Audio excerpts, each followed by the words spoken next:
बिस्मिल्लाहिर्रहमानिर्रहीम। अस्सलाम वालेकुम मुअज़्ज़िज़ नाज़रीन, प्रोग्राम बड़ी खबर के साथ मैं हूं सदफ मलिक और मेरे साथ हैं अमजद वड़ाइच। नाज़रीन, पाकिस्तान में मंशियात की तरह छोटे और हल्के लेकिन तबाहकुन हथियार इंसानी तबाही का सबब बन रहे हैं और आहिस्ता आहिस्ता मुख्तलिफ तबकात और मुख्तलिफ मफादात के दरमियान इख्तलाफात को तशद्दुद का रंग दे रहे हैं और इस तरह ये एक बुनियादी ज़रिया बनते जा रहे हैं।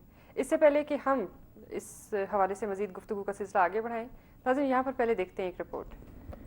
मंशियात के बाद असले की खरीदो फरोख्त के गैर कानूनी कारोबार में वक्त गुजरने के साथ मुसलसल इजाफा हो रहा है। आलमी इदारों की रिपोर्ट्स के मुताबिक हर साल तकरीबन 10 अरब डॉलर के लगभग असला गैर कानूनी तरीके से फरोख्त किया जाता है। वजारत दाखिला पाकिस्तान की रिपोर्ट्स की रोशनी में गैर कानूनी असला की भरमार के पीछे अफगानिस्तान, भारत और ईरान के सरहदी इलाके शामिल हैं। पाकिस्तान में असले की तरसील बहरी रास्तों, फाटा, खैबर पख्तूनख्वा और बलोचिस्तान के सरहदी इलाकों से की जाती है। ज़राए के मुताबिक मज़कूरा इलाकों से वजारत तजारत, रेलवे, दाखिला, महकमा कस्टम, खुफिया इदारों और ज़िलाई हुकूमत की मिली भगत से असला का कारोबार किया जाता है। असले की भरमार के बायस मुआशरे में बदअमनी और कत्लो गारत की शरह तेजी से बढ़ रही है। पाकिस्तानी अवाम जिस तरह की दहशत गर्दी की कार्रवाइयों का सामना कर रही है, इसके पीछे भी दीगर अवामिल के साथ असले की बहुतात का उनसर कार फरमा है। असले को आम करने में असला स्मगलरों और इसके गैर कानूनी कारोबार में मुलवस दूसरे लोगों के अलावा पाकिस्तानी हुकूमतें भी बराबर की शरीक हैं, क्योंकि हर दौर में हुकूमतों ने सियासी मकासद के तहत साल साल तबाहकुन हथियारों के बेतहाशा लाइसेंस जारी करके इस अमल में भरपूर किरदार अदा किया। मुल्क में अमन और अमान के क्याम के लिए जरूरी है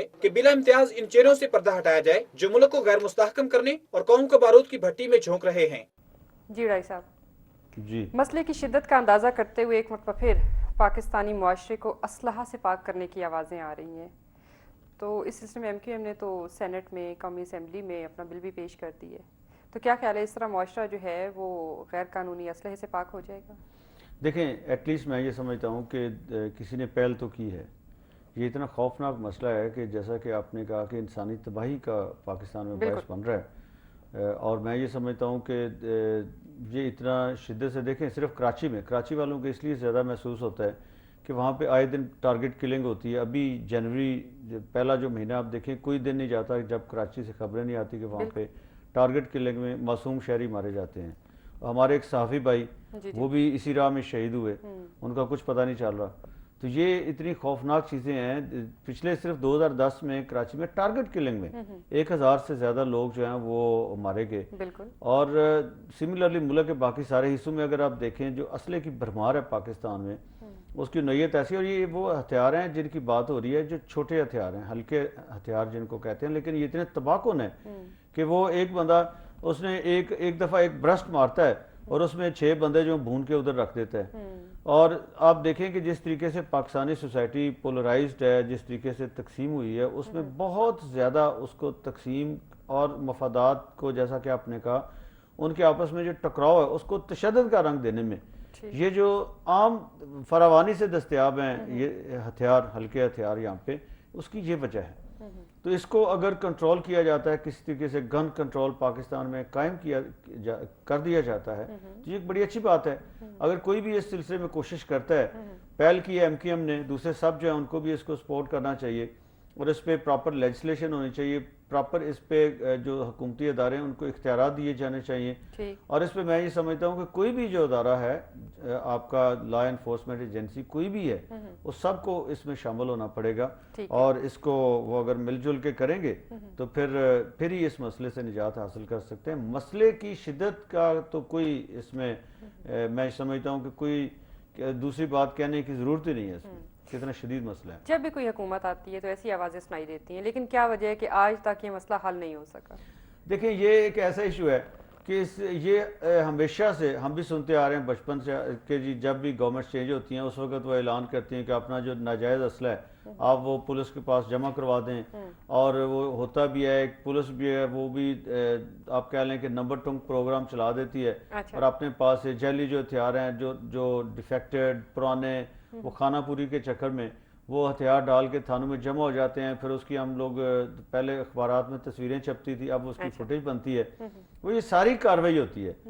10 ٹرک گزر جائیں ایک چیز کے اور ایک ٹرک پکڑ لیں تو وہ کاروائی الٹا انعام وہ لے لیتے ہیں. تو یہ ساری کاروائی یہاں پہ ہوتی ہے, اسی وجہ سے یہ ساری گڑبڑ ہے. ہمیشہ سے ہر گورنمنٹ نے یہ کوشش کی ہے. جنرل مشرف کے دور میں جب جنرل صاحب نئے نئے آئے یا اس سے پہلے جتنی گورنمنٹس ہیں جب نئی نئی آتی ہیں تو ان کو سب کو پتا ہے کہ یہ بڑا سیریس مسئلہ ہے. ایک مرتبہ اور بخار ہر چڑھتا ہے گورنمنٹ کے, اب میں کہتا ہوں یہ قومی ایجنڈا جو میاں نواز شریف صاحب نے دیا ہے اس میں ہم پچھلے دنوں ہم نے ایک پروگرام کیا تھا کہ جو پوائنٹ مسنگ ہیں جو قومی ایجنڈے پہ ہونے چاہیے تھے, میں سمجھتا ہوں یہ اس دن ہم بھی مس کر گئے تھے. یہ بھی ہونا چاہیے اس کے اوپر کہ آپ کی ڈی ویپنائزیشن آف جو پاکستانی سوسائٹی ہے, یہ جب تک آپ انفورس نہیں کرتے اس رجیم کو, آپ اس وقت تک پاکستان میں امن قائم نہیں کر سکتے. بالکل ٹھیک. تو یہ بہت ضروری ہے. جنرل مشرف صاحب کی دور کا مجھے یاد ہے, انہوں نے بڑے جوش و خروش سے ایک 7 سٹیجڈ انہوں نے فارمولا دیا ڈی ویپنائزیشن کے لیے, چونکہ اس وقت جو ماڈل تھا ان کے سامنے وہ افغانستان کا تھا.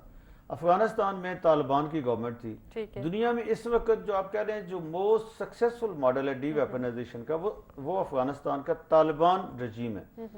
طالبان نے انہوں نے پورے ملک میں کہتے ہیں جی جو اسلحہ ہے پٹھان کا زیور ہے, اسلحہ جو ہے پشتون کا فلاں ہے, اسلحے کے بغیر وہ یہ نہیں ہو سکتا. لیکن انہوں نے جو افغان سوسائٹی ہے اس میں طالبان کو ایک کریڈٹ ضرور دینا چاہیے کہ انہوں نے افغان پوری سوسائٹی کو ان آرم کر دیا اور کوئی بندہ وہاں پہ اسلحہ لے کے کھلے عام نہیں چل سکتا تھا. تو جنرل مشرف صاحب کے سامنے یہ ماڈل تھا. تو ڈاکٹر صاحب کیوں پاکستان کیوں نہیں اس طرح اسلحے سے پاک ہو سکتا؟ ہماری سوسائٹی تو ان سے زیادہ پڑھی لکھی ہے, زیادہ مہذب ہے, زیادہ آرگنائزڈ ہے, اور شاید اسلحہ بھی ان سے کہیں کم ہے ہمارے پاس. نہیں, بڑی سیدھی سی اس میں جو سیدھی سی بات ہے وہ یہ ہے کہ جنرل مشرف صاحب کی ہی مثال اگر آپ لے لیں تو انہوں نے پہلے شروع میں جب آئے اس وقت تو بڑے زور شور سے انہوں نے یہ نعرہ لگایا کہ ہم ڈی ویپنائزیشن کریں گے, اسلحے سے پاک کر دیں گے اور جو ناجائز اسلحہ ہے اس کو ہم ختم کر دیں گے. پھر جو 7 سٹیج فارمولا انہوں نے دیا اس میں ایک یہ بھی تھا کہ اسلحے کے نئے لائسنس جاری نہیں کریں گے. ٹھیک ہے. لیکن پھر کیا ہوا کہ جتنے اسلحے کے لائسنس جنرل مشرف کے دور میں جاری ہوئے اور خاص طور پہ جتنے شوکت عزیز صاحب کے دور میں جاری ہوئے, اور اس میں جو انٹیریئر منسٹر تھے آفتاب شیرپا صاحب, یا اس کے بعد ان سے پاورز لے کے پرائم منسٹر نے اپنے پاس لے لی, جو کلاشنکوف کے ہتھیار دیے گئے جو آٹومیٹک ویپنز ہیں ان کے جو لائسنس دیے گئے وہ اتنے بے شمار تھے, 1000 کے حساب سے وہ ملک میں اس کے لائسنس دیے گئے. اب آپ کے پاس جو قانونی اسلحہ ہے جو مینز کے جو لائسنس اسلحہ ہے وہ بھی ہزاروں نہیں لاکھوں کی تعداد میں ہے پاکستان میں. ناجائز اسلحے کی تو ہم بات کرتے ہیں, وہ جو لائسنسڈ ویپن ہے وہ بھی پاور سمبل بن گیا. ہر بندہ شو آف کے چکر میں اس کو لے کے چلتا ہے. ہر ایم این اے, ایم پی اے, انفلوئنشل آدمی, ہر بزنس مین, ہر آدمی جو ہے اس کی کوشش یہ ہوتی ہے کہ اس کے ایک ڈالا جو گن مین کا آگے ہو ایک پیچھے ہو. تو یہ جو کلچر انٹروڈیوس ہوا یہ اس وقت میں جب 7 سٹیج فارمولا آپ دے رہے ہیں اور اسی کا آپ خود ہی مذاق اڑا رہے ہیں. یہی ایک ہوتا رہا ماضی میں بھی, وہ میاں نواز شریف کی گورنمنٹ ہو, محترمہ بے نظیر کی ہو, جنرل ضیاء کی ہو. ہم بلیم کرتے ہیں کہ جنرل ضیاء کے دور میں کلاشنکوف کلچر ہے, نو ڈاؤٹ یہ بالکل ٹھیک ہے, ایسے ہی ہوا. لیکن اس سے بھی پہلے بلوچستان میں جب انسرجنسی ہوئی 70s میں, تو پاکستان میں پہلی دفعہ جو اسلحہ اس طریقے سے آیا ناجائز اسلحہ زیادہ تعداد میں, وہ بلوچستان کی جب موومنٹ تھی وہاں پہ چل رہی تھی 70s کی, ایک مسلح آپ کہہ لیں ان کی اس وقت کی گورنمنٹ کے خلاف. تو اس وقت پاکستان میں ناجائز اسلحہ آنا شروع ہوا. پھر جب 80s میں یہ افغانستان کا ایشو بنا, جنرل ضیاء صاحب نے اس کو اون کر لیا, انہوں نے اس کو اسلام کا ایک لبادہ بھی دے دیا اور جو لوگ فائٹرز تھے ان کو مجاہدین کا نام دے دیا, اور اسلام کے نام پہ جب جہاد ہوتا رہا تو اس کے لیے اسلحہ کی جو فیکٹریاں ہیں وہ لیگل اور انلیگل پاکستان میں بھی بنی اور باہر سے بھی اسلحہ آیا. وہ سارے کا سارا اسلحہ جو تھا وہ الٹیمیٹلی یہی پاکستانی سوسائٹی میں تقسیم ہوا, یا اس کی کاپیز ہوئی, کاپیز ہو کے یہاں پہ بن کے تقسیم ہوتا رہا. تو یہ وجہ اس کی صرف یہ فیلئر کی وجہ یہ ہے کہ اس کے پیچھے جو گورنمنٹس ہیں وہ بھی اب بھی دیکھیں نا, اب بھی آپ کی ساری جو پروونشل گورنمنٹس ہیں وہ لائسنس ایشو کرتی ہیں, فیڈرل گورنمنٹ لائسنس ایشو کرتی ہے, اور جس بندہ جو جتنا انفلوئنشل ہے اتنے زیادہ لائسنس, ایک بندے کے پاس 10 لائسنس ہوتے ہیں ایک بندے کے پاس, اور جو اس کے اپنے ہوتے ہیں. پھر اس کے بعد جو گن مین اور ان کے کلچر میں وہ ایک جو کلچر ہے اس میں یہ اتنا زیادہ ہو گیا ہے, صرف غیر قانونی اسلحہ نہیں, قانونی اسلحہ جو ہے اس کے اوپر بھی کوئی نہ کوئی چیک ہونا چاہیے, اس کو بھی کسی نہ کسی طریقے سے پابندی لگانی چاہیے. اب یہ اتنا زیادہ ہے کہ آپ کو تھوڑا سا, اگر میں بڑی الارمنگ سی بات ہے جو میں آپ کو بتانے لگا ہوں کہ آپ کے اسلحہ جو ہے اس کے 4 روٹس ہیں بیسیکلی. اسلحہ صرف یہ نہیں ہے ایک جنرل کنسیپٹ ہے کہ جی اسلحہ جو ہے وہ آتا ہے افغانستان سے یا پشتون ایریا سے, امریکہ کا اسلحہ بھی یہاں پہ ہے انلیگل, रशियन असला भी है जो अफगान वार में पकड़ा गया और उसके बाद अभी तक वो भी इलीगल उस तरीके से चल रहा है। इस्तेमाल हो रहा है, बिल्कुल। फिर उसके बाद जो है वो आपकी जो लाइसेंस फैक्ट्रीज हैं वो कुछ 100 के करीब हैं, उनका जो असला है वो भी इसी तरीके से चलता है। यहाँ पे वो उनकी अगर ज़रूरत जो है, लाइसेंस आगे इशू होते हैं सपोज 100 और उनकी जो कैपेसिटी है असला बनाने की, मैन्युफैक्चरिंग की, वो 400 है, 500, वो तो असला बनाती रहती हैं, वो फिर इस मार्केट में बेचती हैं।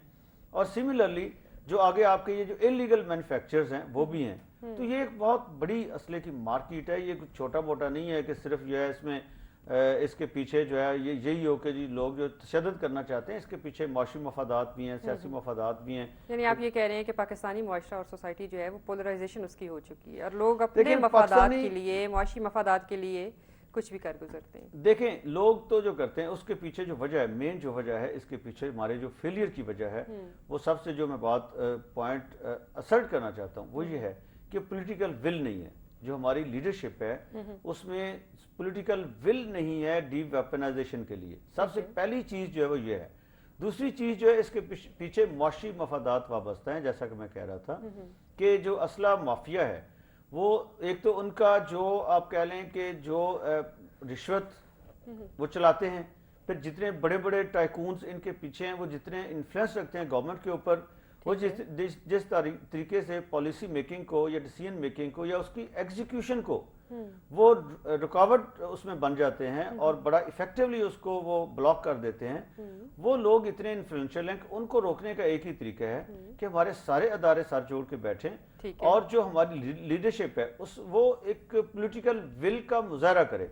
अगर वो ऐसा करेगी तो फिर तो डी वेपनाइजेशन हो सकेगी, वरना नहीं हो सकेगी। ठीक है नाज़रीन, इस पर मज़ीद बात करेंगे लेकिन ब्रेक के बाद हमारे साथ रहिएगा।